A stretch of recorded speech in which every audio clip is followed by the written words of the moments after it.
3월 23일 맥체인 성경읽기 출애굽기 34장, 잠언 10장, 요한복음 13장, 에베소서 3장입니다. 오늘은 잠언 10장 말씀 우리 함께 보고 기도하겠습니다. 잠언 이제 1장부터 9장까지가 총론이라 그랬잖아요. 전심으로 지혜를 구하라. 근데 권면을 했고, 이제 10장부터 본격적으로 잠언들을, 인생의 지혜로운 격언, 잠언들을 쭉 이제 얘기를 합니다. 오늘 이제 볼 이 잠언 10장에 많은 말씀을 하는데 큰 주제가 두 가지가 있어요. 하나는 물질 생활이에요. 돈 문제, 어떤 태도로 이 물질을 생활을 해야 되느냐. 그리고 또 하나는 말이, 언어 생활. 말을 잘해야 돼요. 지혜로운 말. 두 가지를 교훈을 하고 있어요. 우리가 실생활에서 가장 중요한 것들이죠. 이 물질 생활을 어떻게 하느냐. 언어 생활, 말을 어떻게 하느냐. 두 가지가 가장 중요하게 이제 때문이겠죠. 두 가지를 먼저 중점적으로 얘기를 합니다. 먼저 이제 물질 생활에 대해서 어떻게 권면을 하는지 좀 보겠습니다. 자, 10장 15절에 부자의 재물은 그의 견고한성이요 가난한 자의 궁핍은 그의 멸망이다. 그러죠. 그러니까 돈 자체가, 돈은 견고한 성읍과 같아가지고 큰 힘이 되기도 하고 좋은 수단, 능력이 돼요. 돈이 있으면은 우리가 살아갈 수가 있고, 돈이 없으면 살 수가 없잖아요. 살아갈 수가 있고, 그리고 선한 일, 좋은 일들을 할 수가 있습니다. 돈은 견고한 성읍과 같이 굉장히 강력하고 유용한 것이다 하는 거예요. 돈 자체가 악한 게 아니에요. 그죠? 결코 그렇지 않습니다. 돈 자체는 악하지 않습니다. 그것을 어떻게 쓰느냐가 중요하죠. 악한 마음으로 잘못 쓰면 그것이 악하게 되는 것이지만, 선한 마음으로 지혜롭게 잘 사용하면 굉장히 유용한 것이다 하는 거죠. 그것을 우리가 이제 먼저 잘 개념을 잡아야 되죠. 돈은 굉장히 유용한 것이다 하는 거예요. 그런데 이제 유용한데 16절에 보면 이 돈이 의로운 돈이래야 되는 거예요. 16절 의인의 수고는 생명에 이르지만 악인의 소득은 죄에 이른다 그러잖아요. 그렇죠? 그러니까 이 악인은 속에 그 중심이 악한 사람, 하나님을 섬기고 사람을 섬기고 선하게 잘 사용할 줄 아는 선한 사람이 아니고 악인이 돈을 많이 가지게 되면 그 돈으로 악한 일들을 하게 되는 거예요. 그렇죠? 쓸데없는 이런 육신적인데 방탕하게 쓰기도 하고, 억만장자들 보면 그 돈을 진짜 선하게 잘 쓰는 사람이 있는가 하면 진짜 허랑방탕한 사람이 있어요. 취미생활 하루에 그 사치를 이루 말할 수가 없어요. 그 돈으로 좋은 일 했으면 얼마나 많은 사람들을 유익하게 할 수 있는데, 그 개인의 그 허영과 사치를 위해서 그 많은 돈을 하룻밤에 그렇게 탕진하고 그런 사람들 있잖아요. 악인의 소득은 결국 다 죄일 뿐이에요. 의로운 자가 많은 돈을 가져야 정말 좋은 일들을 하는 거예요. 악인의 소득은 죄일 뿐이에요. 그러니까 돈을 잘 써야 되는데, 지혜로운 사람, 선한 사람, 의로운 사람이 돈을 가져야 돈을 참 잘 쓴다 하는 것이죠. 그런 사람도 있잖아요. 돈을 멋있게 정말 잘 쓸 줄 아는 사람이 있어요. 그래야 되는 거죠. 그래서 이제 이어지는 10장 그 앞부분 보면 10장 2절에 불의의 재물은 무익하다는 거예요. 그리고 돈을 벌 때 의로운 방법, 선한 방법으로, 정상적인 방법으로 돈을 벌어야지, 불의한 방법으로 속이고 횡령하고 연약한 자를 짓밟고 그런 식으로 번 재물은 정말 무익하다는 거죠. 그리고 이제 불의한 재물은 도움이 안 돼. 사람을 살리지를 못해요. 제가 정말 위기를 당해가지고, 이제 위기를 극복을 해야 되는데, 불의한 재물은 사람을 돕질 못한다는 거예요. 오히려 공의가 사람을 죽음에서 건진다는 거예요. 공의로운 물질이 없을지라도 공의가 있으면 오히려 그것 때문에 사람이 살기도 합니다. 불의한 재물은 무익하다. 3절 여호와께서 의인의 영혼은 줄이지 않게 하시나 악인의 소욕은 물리치신다 하는 거예요. 악인의 소욕은 그 탐욕이 있잖아요. 하나님께서 물리치십니다. 그러나 의인은 하나님께 지켜주시고 물질이 없어서 줄이는 일이 없도록 의인은 보호하신다는 거죠. 그러니까 물질보다 하나님이 더 중요해요. 하나님이 더 파워가 있다는 것이죠. 그래서 이 물질이 중요한데 잘 쓰면 참 좋은데 이 의인의 물질이, 의인에게 주어진 물질이 잘 쓰이지 악인의 물질은 죄일 뿐이다 하는 거예요. 그래서 이제 물질이 이제 중립적이고 중요하기 때문에 4절에 어떻게 돈을 벌 수 있는지를 말씀을 해줘요. 돈을 버는 것은 4절에 손을 게으르게 놀리는 자는 가난하게 되고 손이 부지런한 자는 부하게 되느니라 하는 거죠. 부지런해야 되는 거예요. 부지런해야, 지혜롭게 부지런해야 돈을 모을 수가 있는 거죠. 게으른 자는 가난해지는 거예요. 그건 뭐 불문가지 물어볼 것도 없습니다. 기본적으로 부지런해야 된다는 거죠.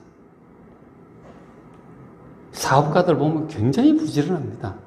하루 24시간을 쪼개어서 그렇게 잘 쓰는 거예요. 그렇게 해야 돈도 모이는 거죠. 게으르고 시간을 막 그렇게 허투루 쓰고 그러면은 자기 좋아하고 뭐 일하기 싫어하고 놀기 좋아하고 그냥 가난해지는 거예요. 그죠? 부지런히 절약하고 부지런해야 이제 돈도 모을 수 있는 것이죠. 그래서 이제 돈에 대한 교훈은 돈은 기본적으로 유용한 것이다. 부지런해야 번다. 그런데 의로운 자의 돈은 의롭게 벌어야지 불의한 방법으로 벌면 그것 때문에 죽을 수도 있다는 거예요. 의로운 재물이라야 문제가 없고 뒤에 보면 근심도 없고 잘 쓸 수가 있다 하는 것이죠. 물질에 대해서 그런 교훈을 해주고 있어요. 그 다음에 이제 이 10장에서 두 번째로 많이 강조하는 것이 말이에요, 말. 언어 생활에 대해서 교훈을 해주고 있습니다. 말에 관한 교훈을 굉장히 많이 해요. 잠언에서. 잠언 10장 6절에 자, 의인의 머리에는 복이 임하나 악인의 입은 독을 머금었다. 이 악한 사람이 하는 말은 이 독이 들어가 있어요. 그 말을 들으면 사람이 마음이 시들시들해져요. 독이라는 게 그렇잖아요. 사람을 살리는 것이 아니라 사람을 아주 낙심하게 하고 막 헷갈리게 하고 오히려 죄 가운데 빠지게 하고 이 악인의 입에서 나오는 이 말들은 독이 들어가 있어요.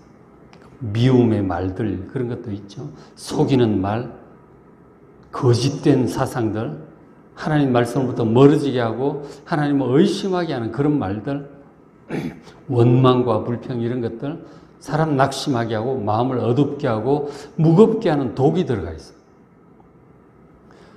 실제로 의인을 기념할 때는 칭찬하죠. 그러나 악인의 이름은 아주 수치스럽게 되고 썩게 될 것입니다. 그 말이 결국은 이제 그렇게 되는 거예요. 10절에 입이 미련한 자는 멸망이에요.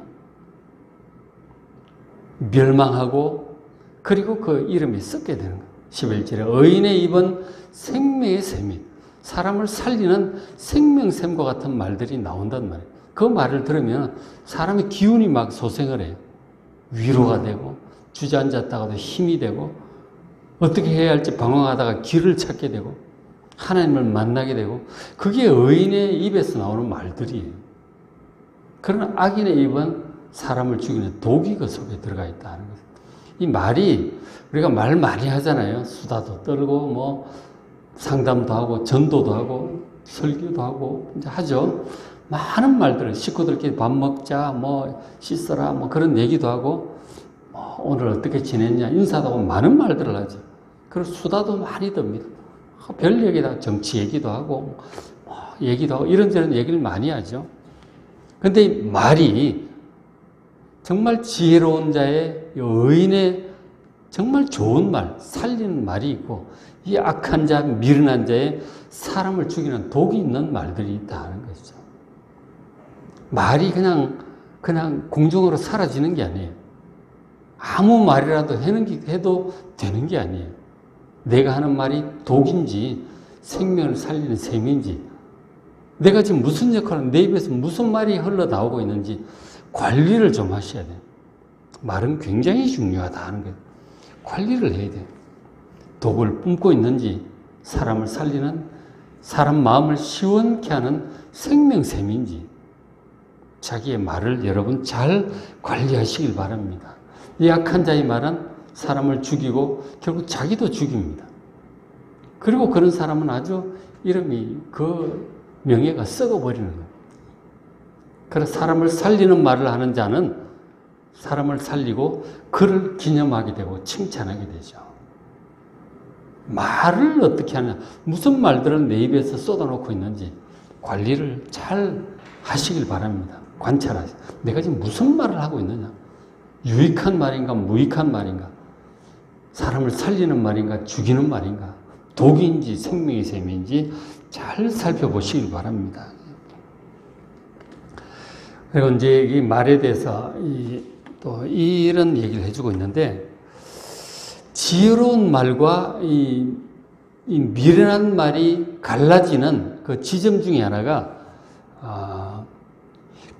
그 주변의 사람들에 대해서 미운 마음을 품고 있느냐, 그러면 미련한 말들이 나와요. 사랑하는 마음을 품고 좋은 마음을 가지고 있느냐, 그럼 좋은 말들이 나와요. 지혜로운 말들이 나온다니까. 그러니까 누군가를 미워하고 있으면 말이, 그 입에서 나오는 말들, 미련한 말이 많이 나와요. 그러니까 이게 미움의 마음과 사랑의 마음을 품고 있느냐에 따라서 이 말이 이제 달라지게 되는 거예요. 미움을 품고 있으면 은연중에 자꾸 미련한 말이 나와요. 사랑을 품고 있으면 좋은 말, 지혜로운 말들이 자연스럽게 나오게 되는 것이다 하는 거죠. 이제 조금 이제 미묘한데 보시면 12절에 자, 미움은 다툼을 일으켜요. 미운 마음을 품고 있으면 사람들을 자꾸 다투게 만들어요. 근데 사랑의 마음 품고 있으면 허물을 가리기 때문에 사람들이 다투지를 않게 돼요. 다툼을 오히려 미연에 방지해요.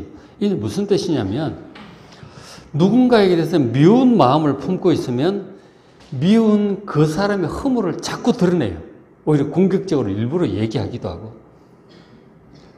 그렇게 되면은 이 잘못한 것을, 그 사람이 잘못한 것을 자꾸 얘기를 하잖아요.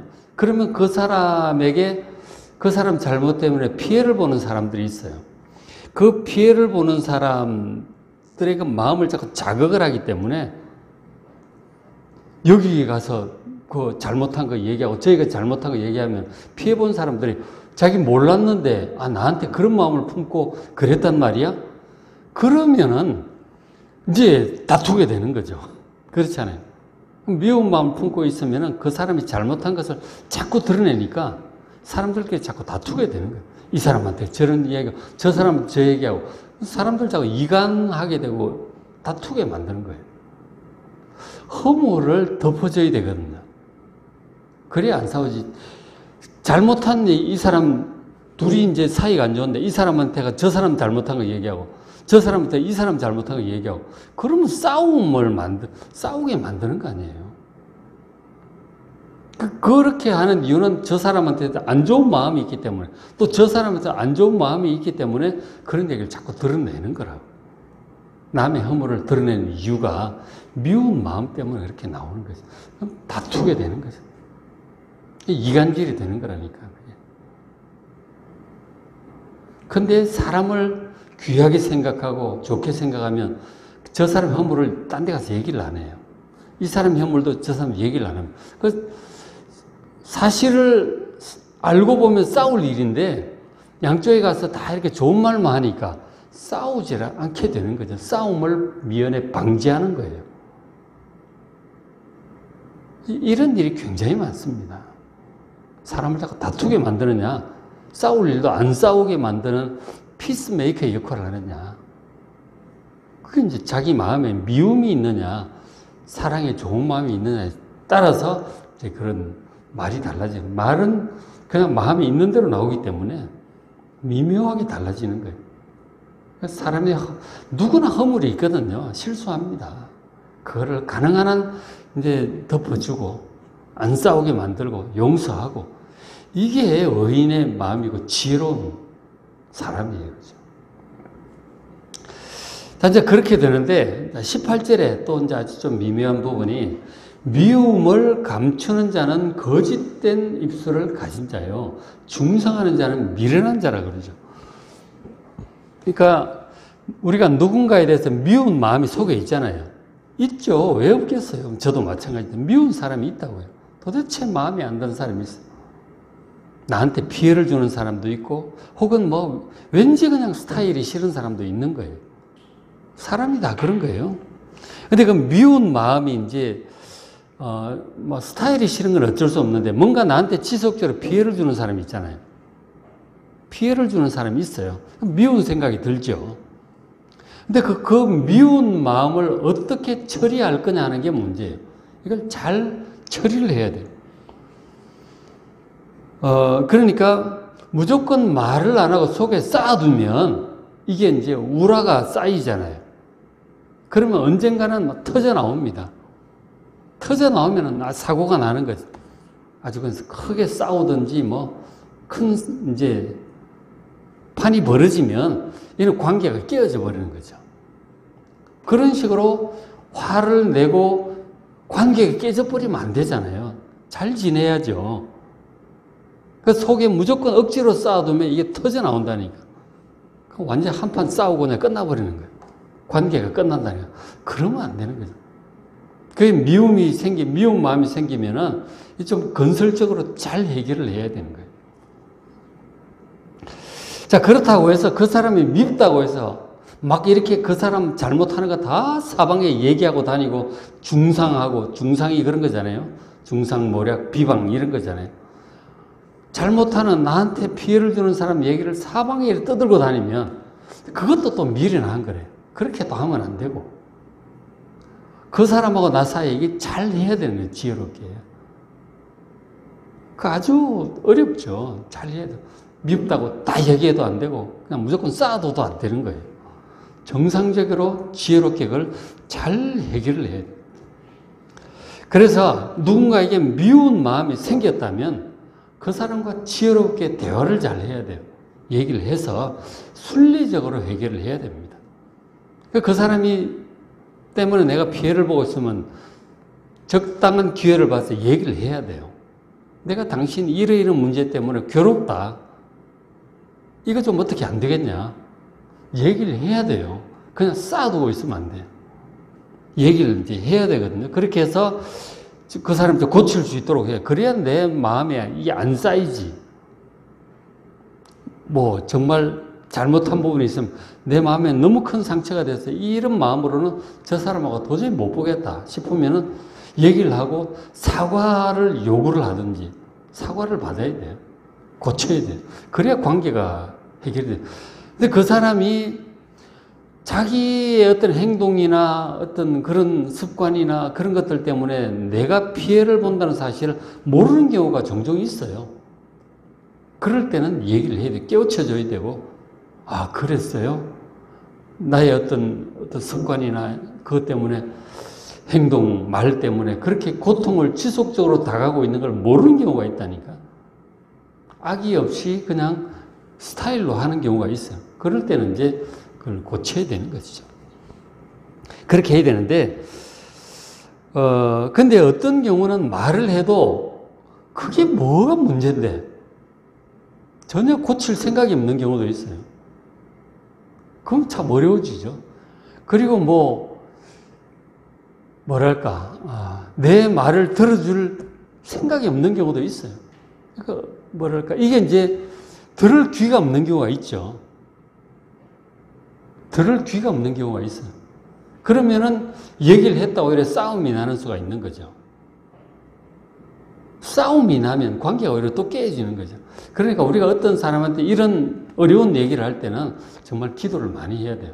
기도를 잘하고 하나님 이 문제를 해결해다. 내가 이거 저 사람 때문에 너무 마음이 괴로워서 힘이 듭니다. 어떻게 해야 됩니까?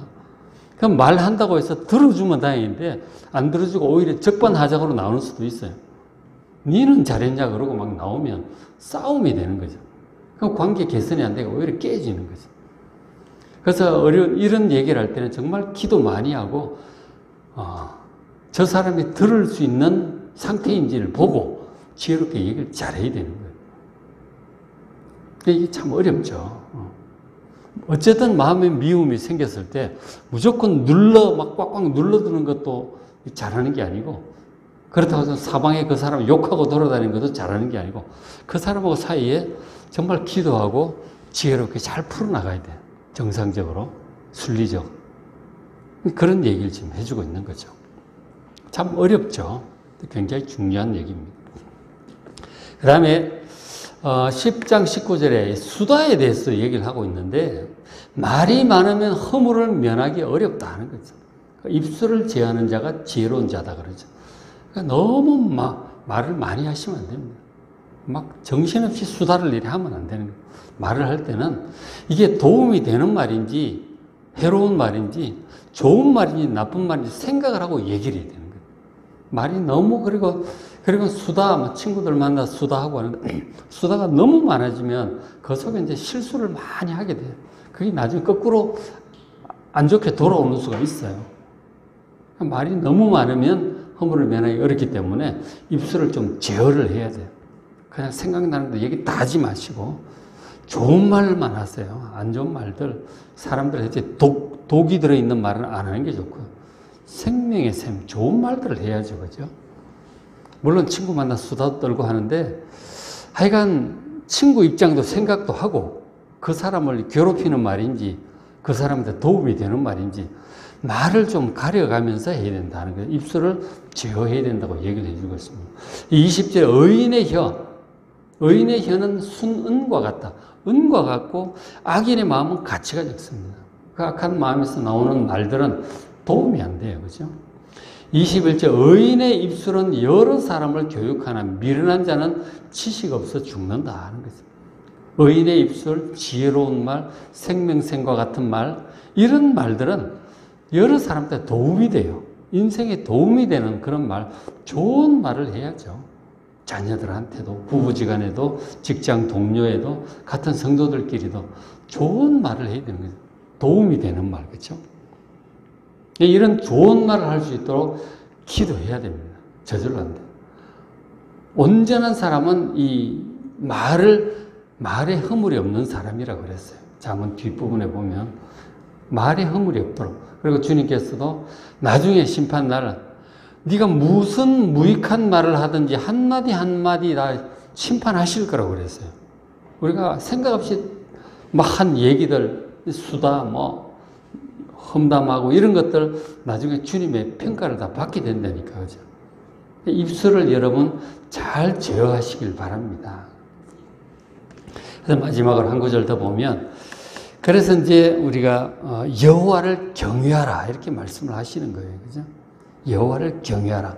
의롭게 행하라고 말씀을 하는데, 그러니까 하나님을 경외하는 마음으로 우리가 물질도 잘 사용하고, 그죠? 잘 벌고 잘 사용하고 주님 뜻대로. 그리고 이제 말도 잘 하는 거죠. 기분 따라 막 하지 말고. 이게 독 있는 말을 하면 안 되잖아요. 하나님을 경외하는 마음으로 그렇게 잘하면 장수하게 될 것이다. 그러나 악인의 수명은 짧아진다. 제명에 못 간다 하는 거죠. 하나님을 경외하는 마음으로 말도 그리고 물질도 잘 사용하시길 바랍니다. 28절 의인의 소망은 즐거움을 이루어도 악인의 소망은 끊어진다는 거죠. 의롭게 행해야 우리가 원하는 바가 잘 이루어집니다. 30절 의인은 영영이 이동되지 아니하여도 악인은 땅에 가지 못하게 되느니라. 땅에 가지 못한다고 하는 건 망한다는 얘기죠. 망하고 죽는다, 실패하고 죽는다는 얘기예요. 끝까지 남는 자가 이기는 자잖아요. 그죠? 최후의 승리죠. 그러니까 영영이 이동되지 않는다고 하는 것은 딱 자리를 잡고 자기의 위치를 지키고 끝까지 이렇게 잘 가는 사람이 그 의인의 축복이에요. 의롭게 하나님을 경외하는 마음으로 의롭게 지혜롭게 말도 잘 하시고 물질도 잘 사용하셔서 영영이 이동되지 않는 최후의 승리자가 되는 여러분 되시기를 주의 이름으로 축복합니다. 그래서 오늘 맹천성경 출애굽기 34장 보시고 잠언 10장, 요한복음 13장, 에베소 3장 말씀 직접 보시고 은혜 많이 받으시기 바랍니다. 저 내용들 그 유튜브 찾아보시면 또 있는 것들도 있고 작년에 재작년에 했던 것들도 있어요. 그런 것 한번 좀 에베소 3장 뭐 이런 내용들은 있어요. 잘 그 재생 목록 찾아보시면은 다 있습니다. 참고해 보시길 바랍니다.